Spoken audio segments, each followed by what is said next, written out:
अस्सलाम वालेकुम। एक 141 MCQs के सिलसिले में उसके दूसरे पार्ट के साथ हाजिर हूँ। इसमें देखिए, सबसे पहला क्वेश्चन हमारे पास है ए इंटरसेक्शन बी मालूम करना है। तो ए इंटरसेक्शन बी वो जो होता है कॉमन होता है, तो 20 दोनों में कॉमन है, ये आ जाएगा। इसके यूनियन हम ए के साथ ले लेंगे तो आंसर क्या आ जाएगा, यही आ जाएगा 10 and 20। Next question, A is equal to 1 2 3 4, B is equal to 3 4 5। अब ए इंटरसेक्शन बी के एलिमेंट्स हमने ढूंढने हैं। ए इंटरसेक्शन बी कौन कौन से हो जाएंगे, वो जो कॉमन है दोनों में, 3 और 4 कॉमन है। तो टोटल कितने एलिमेंट्स बन रहे हैं जी, ये 2 एलिमेंट्स बन रहे हैं। इस एन का मतलब होता है number of elements. Next question, A is equal to 2 4 6, A union common set. जब किसी भी चीज़ का union empty set, A union empty set, तो किसी भी चीज़ का जब यूनियन एम्प्टी सेट के साथ लिया जाता है तो वही आंसर इसका सेट इसका आंसर होता है। ये इसका राइट आंसर होगा। नेक्स्ट, अब हमने ये कम्प्लीमेंट फाइंड करना है। ये कम्प्लीमेंट होता है यू माइनस ए वाले दोनों हम इसमें से रिमूव कर देंगे। यू में से तो हमारे पास ए और बी रिमूव हो जाएगा, तो सिर्फ सी हमारे पास बच जाएगा। नेक्स्ट हमारे पास जो है कि ए और बी का इंटरसेक्शन हमने फाइंड करना है, तो हमने बेसिकली कॉमन देखना है। तो कॉमन हमारे पास सिर्फ वाई ही है, ये इसका करेक्ट आंसर है। नेक्स्ट है ए इंटरसेक्शन बी, काफ़ी काम कर चुके हैं इसके ऊपर, इसमें कोई कॉमन नहीं है, तो हमारे पास क्या होगा, एम्प्टी सेट इसका आंसर होगा। What is the commutative law of union of set state, तो ये है A union B is equal to B union A. इसमें सिर्फ जगह ही चेंज की जाती है, बाकी सेम ही रहता है। एसोसिएटिव लॉ में सिर्फ ब्रैकेट्स को चेंज कर दिया जाता है, बाकी जो होता है वो ये सेम रहता है। और ये हमारे पास क्या है, इंटरसेक्शन ऑफ सेट। ये पहले भी क्वेश्चन हम पार्ट 1 में ये वाला क्वेश्चन कर चुके हैं। Distributive law of intersection over union, now we have intersection over union. Intersection पहले आएगा, यूनियन इसके बाद में आएगा, तो ये हमारे पास इंटरसेक्शन ओवर यूनियन का सेट है। What is the identity law, identity law ये होता है, अब ये यूनियन के लिए है। आइडेंटिटी लॉ जब भी होगा तो वो चीज़ चेंज नहीं होती। तो ए का यूनियन जब आप एम्प्टी सेट के साथ लेते हैं तो आंसर ए खुद ही रह जाता है। ये आइडेंटिटी लॉ है। इंटरसेक्शन का आइडेंटिटी लॉ क्या है कि अगर हम किसी भी उसको इंटरसेक्शन ले लें यूनिवर्सल सेट के साथ, अगर किसी भी सेट का यूनिवर्सल सेट के साथ इंटरसेक्शन ले लें तो वो सेट खुद दोबारा वापस आ जाएगा। तो A intersection U is equal to A, this is the identity law for intersection. What does the important law, जो हम पहले भी इसके ऊपर बात कर चुके हैं पार्ट 1 में।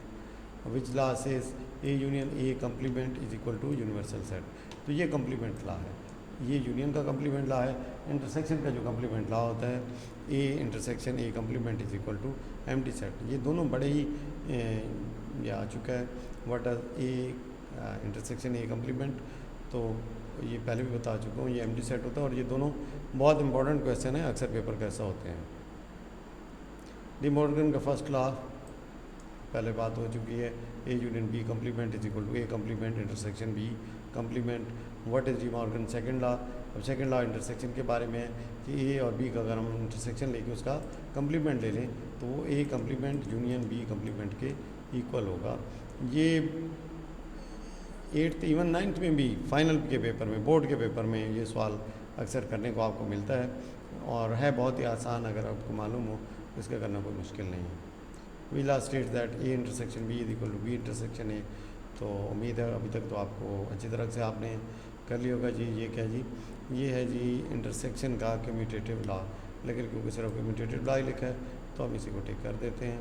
We last state that A union B intersection C, ये देखें ये डिस्ट्रीब्यूटिव लॉ है, कौन सा, यूनियन ओवर इंटरसेक्शन, लेकिन यहाँ पे डिस्ट्रीब्यूटिव लॉ सिर्फ हमें इसमें से टिक करना है, तो ये तो हो गया।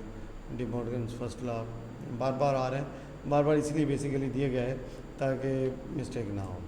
तो देखते हैं जी, A union B complement is equal to A complement intersection B complement. मतलब मैं ज़रा पीछे जाना चाहूँगा कि जो हमने पीछे ठीक किया था तो जल्दी में हमने कहीं किसी गलत को तो नहीं मान कर दिया, नहीं ठीक था, बिल्कुल सही है। इसलिए कहते हैं जल्दबाजी का काम सही नहीं होता। डी मॉर्गन सेकंड लॉ, अच्छे से देखना चाहिए सवाल को, बाज़ बात इजी क्वेश्चन सिर्फ इस वजह से गलत हो जाते हैं कि हम स्पीड में काम कर रहे होते हैं। What is the power set of set ए, अब पावर सेट में उसके जितने भी सबसेट हैं वो सारे ही मौजूद होते हैं। तो उसको पावर सेट कहा जाता है। पावर सेट किसे कहते हैं? किसी भी सेट के all subsets. If set has n elements, how many elements does p into A have? इसका फार्मूला होता है जी 2 रेज टू पावर n। और अगर प्रॉपर सेट की बात होती तो 2 रेज टू पावर n और -1 होता, क्योंकि वो खुद उसके अंदर इंक्लूड नहीं होता। The power set of A and B, अब इसके अंदर ए और बी से जितने भी बना सकते हैं हम, सबसे पहले एम्प्टी सेट लिखेंगे, फिर ए लिखेंगे, फिर बी लिखेंगे, फिर ए बी लिखेंगे, तो ये हमारा सी क्या होगा? इसका पावर सेट बन जाएगा। डज वेन डायग्राम क्या रिप्रेजेंट करती है जी? सेट्स को रिप्रेजेंट करती है, इसमें सर्कल्स के ज़रिए रिप्रेजेंट किया जाता है। ओवरलैपिंग का मतलब होता है जो एक दूसरे को काट रहे होते हैं। जैसे अब अगर हम देखें तो अब ये जो अगर हम ये जो दो सर्कल हैं, अब ये ओवरलैपिंग नहीं है। ओवरलैपिंग वो होते हैं जो एक दूसरे को कहीं ना कहीं कट कर रहे होते हैं। अगर मैं यहाँ पे एक और सर्कल बना दूँ, अब ये सर्कल सारे क्या हैं? अब ये ए है, ये क्या है? बी है, तो ये क्या है? सी है। अब ए बी को ओवरलैप कर रहे हैं और बी किसको ओवरलैप कर रहा है? सी को ओवरलैप कर रहा है। और इनको वेन डायग्राम में ज़ाहिर कैसे किया जाता है? एक आप रेक्टेंगल बना लें, और अब रेक्टेंगल किस चीज़ को ज़ाहिर करता है जी? यूनिवर्सल सेट को ज़ाहिर करता है। और जे जो होते हैं उसके सारे सबसेट होते हैं। अगर इस तरह से सेट लिखे हों तो ये डिसजॉइंट सेट होंगे, अगर इस तरह से लिखे हों तो ये क्या होंगे? ये ओवरलैपिंग सेट होंगे। डिसजॉइंट सेट वो होते हैं जिनमें कोई कॉमन नहीं होता, ओवरलैपिंग में चीज़ें कॉमन होती हैं। In a Venn diagram what does the rectangle represent? तो ये मैंने पहले ही आपको बता दिया, रेक्टेंगल यूनिवर्सल सेट को रिप्रेजेंट करता है। In if two sets do not overlap, अगर ओवरलैप नहीं कर रहे हैं तो ऑब्वियसली वो क्या है? डिसजॉइंट है। डिसजॉइंट वो सेट होते हैं जिनमें कोई भी चीज़ कॉमन नहीं होती। Which operation is best utilized using Venn diagram? तो यूनियन और इंटरसेक्शन बड़े आराम से देखा जा सकता है कि है कि नहीं है। What is the meaning of n into A into set theory? इसका मतलब है कि जो ए है उसके अंदर एलिमेंट्स की तादाद कितनी है? n नंबर को ज़ाहिर करता है, तो नंबर ऑफ एलिमेंट्स की तरह चीज़ है। अगर ए हमारे पास 2 4 6 है, तो अब इसके जो टोटल एलिमेंट्स कितने हैं जी? 3 एलिमेंट्स हैं इसके अंदर। कार्डिनल नंबर भी वही होता है कि इसके अंदर एलिमेंट्स कितने हैं। तो एम्प्टी सेट में कोई भी एलिमेंट नहीं होता, तो कार्डिनल नंबर क्या होगा? इसका 0 होगा। अगर A is equal to x y z, how many element does the power set P into A have? तो 3 एलिमेंट्स हैं, तो 2 की पावर हम 2 रेज टू पावर n, क्या जी? 2 रेज टू पावर n, तो हमारे पास ये 2 हो गया। n मतलब नंबर ऑफ एलिमेंट्स कितने हैं? 3 है, तो 2 की पावर 3 किसके बराबर होती है? 8 के बराबर होती है, तो ये इसका राइट आंसर होगा। Next, find P into A one A is equal to empty set, तो इसका यही होगा जनाब अली पावर सेट। उसके अंदर सिर्फ एम्प्टी सेट भी लिखा जाएगा। Which of the following belongs to P into A? तो 1 और 2, तो देखें 1 नहीं है, ये सेट है ही नहीं। 2 है, सेट नहीं है। 1 और 3 उसके अंदर नहीं है, तो 1 2 ये वो वाहिद पावर सेट है जो उसका हिस्सा है। A B which is not in P into A, तो कौन सा पी इंटू ए नहीं होगा? एम्प्टी सेट होगा, बिल्कुल होगा। ए बी होगा, बिल्कुल होगा। बी होगा, ए बी सी नहीं होगा, तो ये हमारा राइट आंसर है। ये बस इस चीज़ का प्लीज़ ख्याल रखना है कि जहाँ पे इनकरेक्ट आ जाए या नॉट आ जाए तो उस सवाल को अच्छे से देखना है, क्योंकि वो सवाल बेसिकली आपको नॉट और इन करेक्ट या इस तरह की चीज़ों के ज़रिए मिसगाइड किया जाता है। बंदा नेचुरली सोचता है कि जो चीज़ ट्रू है उसको क्लिक करें, तो उस चक्कर में अगर आप अच्छे से जहन हाजिर नहीं होगा तो क्या करेंगे? गलती करेंगे और आप ट्रू स्टेटमेंट को क्लिक कर जाएंगे, हालांकि वहाँ पे आपने इनकरेक्ट स्टेटमेंट को क्लिक करना था। What does the shaded region of A represent? Elements in A. Shaded region किस चीज़ को जाहिर करता है? वो एलिमेंट्स जो सेट ए का हिस्सा हैं। 2 sets A and B are such that A intersection B. अब अगर बीच में कोई भी एलिमेंट कॉमन नहीं है तो ये क्या है जी? ये ऐसे 2 सेट हैं जो कि नॉन ओवरलैपिंग है, मतलब डिस्जॉइंट सेट है। A is equal to 1 2 3, B is equal to 3 4 5। A union B intersection किस चीज़ को रिप्रेजेंट करेगा? सबसे पहले तो ए यूनियन बी फाइंड कर लेते हैं। 1 2 3 और ये 4 और 5, तो ये टोटल ए यूनियन बी किस पे होगा? 1 2 3 4 5 पे। अब इसमें से यू को माइनस कर लेंगे, ये सारे एलिमेंट्स 1 गया, 2 गया, 3 गया, 4 गया, 5 गया, हमारे पास क्या बच गया? सिर्फ 6 बच जाएगा। अच्छा, एक चीज़ बताने की है कि अगर किसी को किसी चीज़ में फिर भी क्यूरी रह जाती है, वीडियो में उसको क्लियर नहीं होता, तो मॉर्निंग में वो अपना क्वेश्चन क्लियर करा सकता है। मैं सुबह ये चाहूँगा कि सारे 141 जो क्वेश्चंस हैं ये जब दोबारा टेस्ट लिए जाए तो किसी का कोई भी क्वेश्चन गलत ना हो, ताकि अच्छे से क्लियर हो जाए चीज़ें। याद रखिएगा आंसर की चेंज होगी, ऐसा नहीं होगा कि आंसर की सेम रहेगी, क्वेश्चन की स्टेटमेंट तो शायद सेम ही रहे, लेकिन ये कि बीच में जो नंबर्स वगैरह हैं वो चेंज कर दिए जाएंगे। A is equal to 24, B is equal to 46, तो फिर ए इंटरसेक्शन बी किसके बराबर होगा। देखिए इसके अंदर सिर्फ ए 4 है जो कि क्या है, कॉमन है, तो ये आ जाएगा इसका answer. Next find the cardinal number का मतलब होता है कि कितने एलिमेंट्स हैं, तो 1 2 3 3 एलिमेंट्स हैं, ये आपका जवाब आ गया। नेक्स्ट है which of the following is true, ये देखें ये इसमें कोई एक मेंबर नहीं है, ये इसका राइट आंसर है। इसके अंदर देखें n into A B C कि जो ए बी सी सेट है इसके अंदर एलिमेंट्स की तादाद कितनी है, तो वो 3 है। जो आखिरी है वो तो उसका मतलब लिखो ही इनकरेक्ट है। इफ़ ए हैज़ 5 एलिमेंट्स, अब एक चीज़ में अगर 5 एलिमेंट्स हैं तो देखें कि हमारे पास जो ऑप्शन है उसमें p इंटू ए, हमने नंबर फाइंड करना है किसका, एक पावर सेट गिवन है ए का, उसके हमने एलिमेंट्स देखने हैं और उसके अंदर सबसेट जो हैं टोटल कितने बन रहे हैं। हमारे पास 5 एलिमेंट्स हैं, तो हमें पता है कि पावर का फार्मूला क्या होता है, 2 रेज़ टू पावर n, क्या होता है 2 रेज़ टू पावर n। अब यहाँ पे n कितना है, 5 है, तो 2 रेज़ टू पावर 5, तो 2 रेज़ टू पावर 5 कितना होता है आंसर जी, 32 होता है, तो ये हमारा 32 क्या होगा, राइट आंसर होगा। Next the power set of A है 16 एलिमेंट्स, अब जिसके 16 एलिमेंट्स हैं, अब इसकी हमारी अच्छी खासी प्रैक्टिस हो चुकी है। What is n into A, तो एक एलिमेंट्स की तादाद कितनी होगी, याद रखें 2 इंटू एन। अब ये किसके बराबर है, 16 के बराबर है, तो हम इसको कैसे लिख सकते हैं, हम 2 इंटू एन को लिख सकते हैं, ये 16 को 2 की पावर 4 लिख सकते हैं। अब 2 के बराबर हो गया, तो इसका मतलब है n किसके बराबर है, 4 के बराबर है, तो जो एलिमेंट्स की तादाद है वो कितनी है, वो 4 है। In a Venn diagram the overlapping part of 2 circle is represent, जो ओवरलैपिंग पार्ट होता है वो किस चीज़ को दिखा रहा होता है जी, अगर हम देख लें यहाँ पे तो हम बना लेते हैं, एक सेट ये है, एक सेट बी है। अब देखना है कि ओवरलैपिंग किस चीज़ को रिप्रेजेंट करता है, वो ये कॉमन रीजन को रिप्रेजेंट कर रहा है। ये बेसिकली वो एलिमेंट्स होते हैं जो दोनों के अंदर क्या हैं, कॉमन है। तो हमारे पास क्या है जी, इंटरसेक्शन ऑफ द सेट्स, इसको क्या बोलते हैं, कॉमन एलिमेंट्स को intersection of the sets. If A and B are overlapping set, what is the shaded region of A union B. देखिए ओवरलैपिंग सेट है तो A union B shaded area किस चीज़ को रिप्रेजेंट करेगा, वो करेगा कि एलिमेंट्स जो कि ए में है, बी में है या दोनों में है, ए यूनियन बी के अंदर वो सारी चीज़ें रिप्रेजेंट हो जाएंगी। ए इंटरसेक्शन बी में जो शेडेड रीजन है वो एलिमेंट्स जो कि कॉमन है ए और बी, उन दोनों को रिप्रेजेंट करते हैं।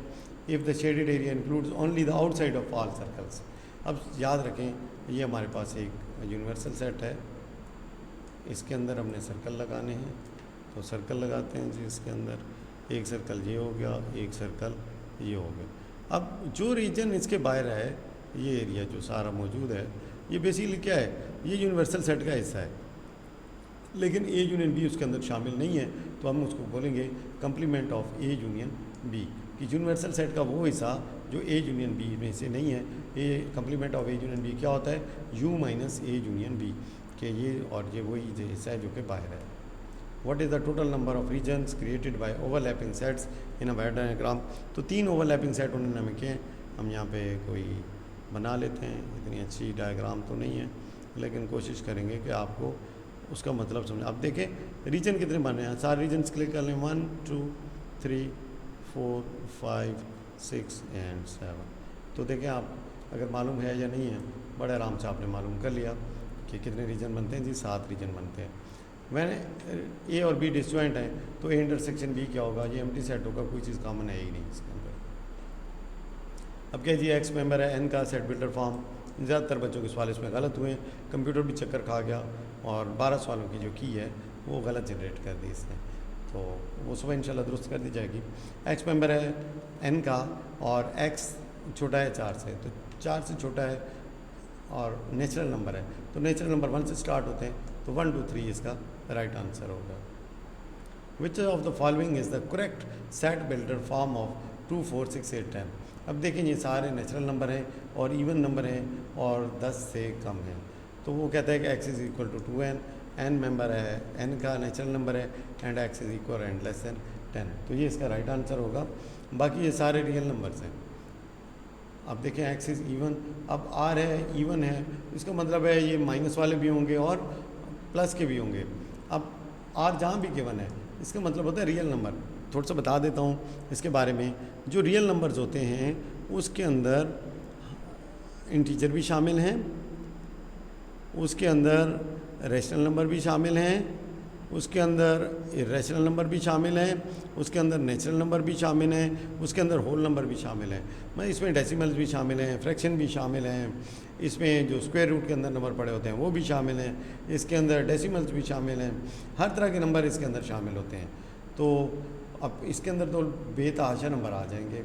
अब अगर यहाँ पे देखें तो x इज़ इक्वल और लेस दैन 10, तो ये प्लस वाले भी हो जाएंगे और माइनस वाले भी हो जाएंगे, तो ये तो गलत ऑप्शन हो गया। और x इज़ डिविजिबल बाय 2, तो अब ये भी इन्फिनाइट सेट होगा, चलता ही जाएगा। और x इज़ इवन, तो ये भी चलता जाएगा। सिर्फ यही है x is equal to 2n का क्या मतलब है? मतलब ये है कि अगर कोई ऐसा नंबर है जिसको हम जिसको क्या है x is equal to 2n, तो इसको मैं बता देता हूँ। अब अगर हमारे पास x की वैल्यू n की वैल्यू क्या है 1 है, तो ये आंसर क्या हो जाएगा कि हमारा पहले एलिमेंट क्या बन गया 2। इसी तरह से अगर n की वैल्यू 2 हो तो 2n फार्मूला है तो 4, इसी तरह से नेक्स्ट 6, 8 और ये 10, तो यहाँ तक। तो 2n का मतलब है कि n को मल्टीप्लाई करना है किसके साथ? 2 के साथ। तो अब ये देखें सारे 2 से मतलब है कि डिविजिबल है 2, 4, 6, 8 और 10, और equal and less than 10 means 10 is included, 10 इसके अंदर शामिल है। अब देखें एक्स मेंबर है जी का, इसका मतलब है कि प्लस वाले भी शामिल हैं और माइनस वाले भी शामिल हैं। अब इसका मतलब होता है कि स्क्वायर है, एक्स का square, x raise to power 2, इसका ये मतलब होता है। और ये लेटेक्स फॉर्म है इसकी कंप्यूटर की लिखते हुए, जो आपको पेपर दिया गया था उसमें एक्स का स्क्वायर ही मौजूद था वहाँ पे। तो देखें अगर जब जी है तो इसमें प्लस वाले भी शामिल होंगे और माइनस वाले भी शामिल होंगे। तो देखें हमने 10 से नीचे ही रखना है, तो -3 का स्क्वायर किस में शामिल है जी? -3 का अगर स्क्वायर ले लें तो -3 मल्टीप्लाई -3 जवाब क्या आता है? 9। तो यहाँ -3 से शुरू होंगे और कहाँ तक जाएंगे? ये 3 तक चलते जाएंगे। तो इंटीजर के अंदर क्या शामिल होता है जी? इंटीजर के अंदर आपके प्लस वाले भी शामिल होते हैं और माइनस वाले भी शामिल होते हैं। तो ये इसका राइट ऑप्शन है। ये तकरीबन मैक्सिमम बच्चों का गलत हुआ है, उन्होंने सिर्फ इसके अंदर नेचुरल नंबर डाल दिए, 1 डाल दिया 2 डाल दिया, 3 डाल दिया कि 1 का स्क्वायर 1, 2 का स्क्वायर 4, 3 का स्क्वायर 9। ये नहीं सोचा कि जी है तो माइनस वाले भी, तो कि -3 का स्क्वायर क्या होता है? 9 ही होता है। स्क्वायर किसी भी चीज़ का ले लें तो वो क्या होता है? प्लस ही होता है। -2 का स्क्वायर 4 है और -1 का स्क्वायर क्या है? 1 है। इस तरह से 0 का स्क्वायर ले लें तो वो 0 ही आ जाता है। तो ये हमारे पास जबकि 1, 4 और 9 तो 1, 2 और 3 जहाँ से आ जाएंगे तो हमारे पास जो जवाब आ जाएगा -3, -2, -1, 0, 1, 2 एंड 3, ये हमारा राइट आंसर होगा। इतने मुश्किल नहीं है, थोड़ा सा गौर करेंगे तो कोई बड़ी बात नहीं है। एक्स मेंबर है जी का, और अब x क्या है यहाँ से पढ़ें इस साइड से, x बड़ा है -2 से, -2 से बड़े डिजिट कौन से हैं? -1 हो गया, 0 हो गया, और ये उसने कहा कि x इक्वल और लेस देन 2, इसका मतलब है 2 शामिल है। तो यहाँ पे हमने क्या लिखा? सबसे पहले -1 लिखा, फिर क्या लिखा? 0 लिखा, फिर क्या लिखा? 1 लिखा, फिर क्या लिखा? 2 लिखा। देखिए जी अब ये कहाँ पे मौजूद है? तो ये यहाँ पे मौजूद है, नो सॉरी ये वाला है। तो वही बात कही है कि जल्दबाजी नहीं करनी चाहिए। अब गर्मी बहुत ज़्यादा है तो मैं कोशिश कर रहा हूँ कि इन सब सवालों को एड्रेस करके वाइंड अप करूँ। Which of the following describes the null set in the set builder form? अब देखिए x is a member of n and x is less than 10, तो ये तो अब 1, 2, 3 से लेकर 9 तक होंगे, तो इसमें तो नल सेट हमारे पास शामिल नहीं है। ये कह रहा है a एंड c, तो चेक कर लेते हैं। सबसे पहले इसको देख लेते हैं कि x मेंबर है r का और x बड़ा है x से, तो ये तो कोई स्टेटमेंट बनती नहीं है, ये नल सेट ही आएगा इसका जवाब। नेक्स्ट क्या है जी? x का square plus 1 is equal to 0, इसको हल कर लेते हैं कि x का square plus 1 is equal to 0। अब x का स्क्वायर इज़ इक्वल टू क्या हो जाएगा? ये -1 हो जाएगा। अब याद रखें कि किसी भी चीज़ का स्क्वायर माइनस में नहीं आ सकता, किसी भी चीज़ का जवाब, किसी भी स्क्वायर का जवाब -1 में नहीं आ सकता। जो आएगा तो इमेजिनरी नंबर होंगे, रियल नंबर नहीं होंगे। जो हम नॉर्मल आम इस्तेमाल करते हैं सारे रियल नंबर हैं, तो इसका मतलब है इसका आंसर भी क्या होगा? नल सेट ही आएगा। तो ये दोनों ए और सी क्या है? राइट ऑप्शन है इसके। अब इसको हम देखें तो ये 3 के मल्टीपल है, 3 के क्या है मल्टीपल हैं, तो 3n इसके अंदर आएगा। और ये क्योंकि नंबर जो है ये z के साथ तो नहीं डिनोट किया जा सकता, क्योंकि z होता तो फिर माइनस भी होता। और x मेंबर है n का and x is divisible by 3। तो याद रखें अगर n है तो n में तो ज़ीरो शामिल ही नहीं है। इसी तरह से यहाँ भी उसने कहा है कि ज़ीरो शामिल है, तो ज़ीरो तो है नहीं, तो इसके अंदर कोई आंसर की मौजूद नहीं है। ज़ीरो याद रखें अगर कोई चीज़ ज़ीरो किसी सेट में शामिल है तो वो फिर होल नंबर होंगे, नेचुरल नंबर नहीं होंगे। Which set is represented by the builder form x member है n का and x is a multiple of 7 and x is less than 30।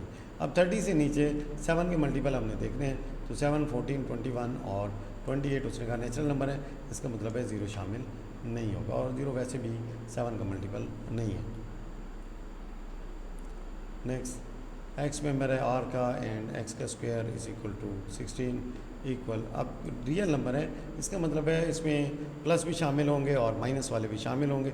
मैंने आपको पहले बता दिया है r के अंदर इंटीजर भी शामिल है, नेचुरल भी, होल नंबर भी।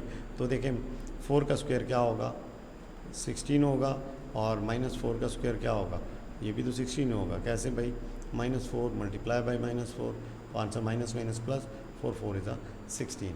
तो ये इसका बी करेक्ट आंसर है।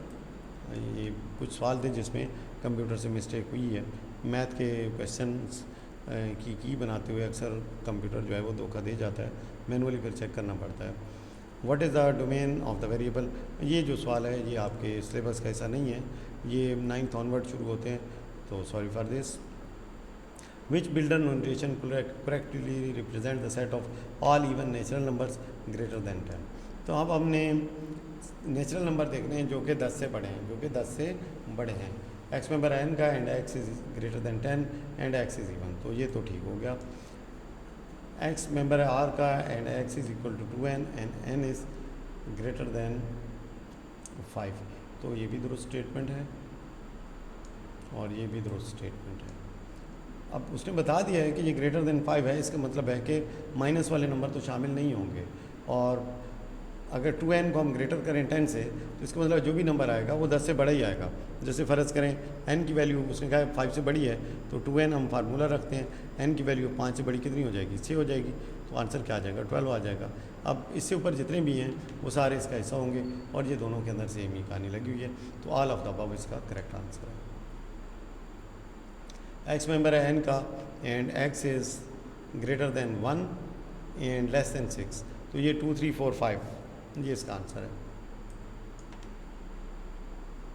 Which of the following is the not correct interpretation of a set in builder form. Next हमारे पास जो है which of the following is the not a correct interpretation, कौन सा सेट है जो कि सेट बिल्डर फॉर्म में सही तरीके से नहीं लिखा गया है। तो देखें x की पावर 2 इज़ इक्वल टू -4, ये कभी भी नहीं हो सकता, तो यही रॉन्ग आंसर लिखा हुआ है। नेक्स्ट x मेंबर है n का x is a prime and x is less than 10, तो 10 से नीचे प्राइम नंबर 2, 3, 5, 7, ये शायद हम पहले भी देख चुके हैं। Which set builder notation correctly describes all single digit positive odd numbers. अब पॉजिटिव ऑड नंबर कौन से हैं, 1, 3, 5, 7 और 9, और नेचुरल नंबर के लिए n होगा, और ये ऑड भी है और लेस देन 10 भी है, तो ये इसका राइट आंसर है। बाकी देखें x मेंबर n का and x is less than 10, अब इसमें ऑड नंबर का तस्करा नहीं है, r है तो नेगेटिव नंबर भी आ जाएंगे, we need only positive numbers, और जी में भी एक तो नेगेटिव नंबर आ जाते हैं और दूसरी ये है भी इवन। नेक्स्ट है what does the notation x member n का and x is less then 1। अब नेचुरल नंबर में 1 से छोटा कोई नंबर होता ही नहीं है, तो इसलिए ये क्या होगा, एक नल सेट होगा, एम्प्टी सेट होगा। नेक्स्ट अब जी सेट है, इंटीजर हैं, प्लस माइनस दोनों होते हैं, x का स्क्वायर इज़ इक्वल और लेस देन 4। अब देखें कौन कौन से नंबर हैं जिनका हम स्क्वायर ले लें तो जो आंसर आएगा हमारे पास 4 या 4 से कम होगा।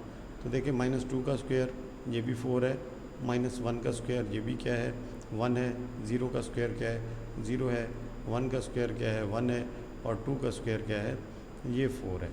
तो हमारे पास कौन से नंबर आ चुके हैं, -2, -1, 0, 1 और 2, तो ये हमारा राइट आंसर हो गया। उसके बाद if a set has builder form x member n का and x is equal to 5n। अब x की वैल्यू 5n के इक्वल होनी चाहिए, और ये नेचुरल नंबर भी है, मतलब ज़ीरो शामिल नहीं हो सकता, और x क्या है, लेस दैन 30 है। अब 30 से नीचे देखें कौन कौन से नंबर हैं जिनके ऊपर 5 का टेबल जाता है। 5, 10, 15, 20 एंड 25। तो कितने हैं जी, हाउ मैनी एलिमेंट्स, तो 1, 2, 3, 4, 5 एलिमेंट्स हैं इसके अंदर। द सेट x मेंबर है n का एंड x का स्क्वायर इज़ लेस दैन 10। अब देखिए नेचुरल नंबर है, तो देखिए कौन से नेचुरल नंबर हैं, पॉजिटिव नंबर हैं जिनका स्क्वायर 10 से, तो 1 का स्क्वायर 1, 2 का स्क्वायर, बहुत दफ़ा बात हो गई है अब इस पर 9। अब ये सारे 10 से कम है, तो 1, 2, 3 हमारा राइट आंसर होगा। और तकरीबन हम एंड कर चुके हैं। अब ये जो आखिरी कितने सवाल रह गए हैं, 2 सवाल हैं, तो ये 2 सवाल ये मैं आपके लिए छोड़ देता हूँ कि चलें ये करा देता हूँ, और एक फिर आप लोग खुद कर लीजिएगा। हमारे पास फार्मूला क्या है, -3n, और ये हैं भी क्या है, उसने कहा कि n is a belongs to natural number, मतलब है कि नेचुरल नंबर है, और n क्या है, इक्वल और लेस दैन 3। अब पहले तो देख लें कि n का सेट क्या होगा, ज़ीरो शामिल नहीं हो सकता, इक्वल और लेस दैन 3, 1, 2 और 3। अब -3n में हम एक एक करके पुट करके चेक कर लेते हैं। तो पहले 1 हमने पुट किया तो हमारे पास क्या जवाब आ गया, -3। जब हमने इसके अंदर 2 पुट किया तो हमारे पास क्या जवाब आ जाएगा जी, -6, और जब हमने इसके अंदर 3 पुट किया तो क्या जवाब आ जाएगा, -9। तो बस यही है जो हमारे पास आएंगे, देख लेते हैं। ये इसका राइट आंसर है, -3, -6 और -9। लास्ट हमारे पास है, which of the following incorrectly uses set builder notation. तो x मेंबर है z का, x is equal to 2n and x is odd, x member है नेचुरल नंबर्स का। और मेरे ख्याल से ये एक सवाल इतनी अगर मेहनत के बाद आप लोगों के लिए छोड़ दिया जाए तो उम्मीद है कि आप इसको कर ही लेंगे। लेकिन मैं चाहूँगा कि सुबह जितने भी बच्चे हैं सबके 141 में से 141 नंबर हों, और अगर ये सवाल still you are unable to do it तो बताइएगा मुझे, मैं इसको भी इंशाल्लाह कर दूँगा। मैं नहीं चाहता हूँ कि मेरा कोई भी बच्चा किसी भी लिहाज से किसी दूसरे से कम हो। हम चाहते हैं कि जब नेक्स्ट टाइम आप लोग एग्ज़ाम्स में जाएं तो चाहे जहाँ मर्ज़ी है आपको ले जाया जाए, जहाँ मर्ज़ी आपको बैठा दिया जाए, तो आपका जो कैलिबर है वो दूसरे बच्चों के मुकाबले में इतना अच्छा हो कि आप बड़े आराम से उस एग्ज़ाम में सक्सीड कर सकें। और याद रखें हमारा टारगेट नंबर 1 है, anything less than 1 is not enough. याद रखें जब भी आप दूसरी पोजीशन पे मौजूद हैं, अगर आपकी 99% भी है तो मैं बताना चाहता हूँ कि still there is room for improvement, we have to aim for 100%। Let's have some real hard push at it. कोशिश करनी है, ज़ोर लगाना है और मेहनत करनी है, बस उसके बाद तो इंशाल्लाह बाकी चीज़ें अल्लाह पे छोड़ देनी है, अल्लाह करम करेगा। शुक्रिया आपका।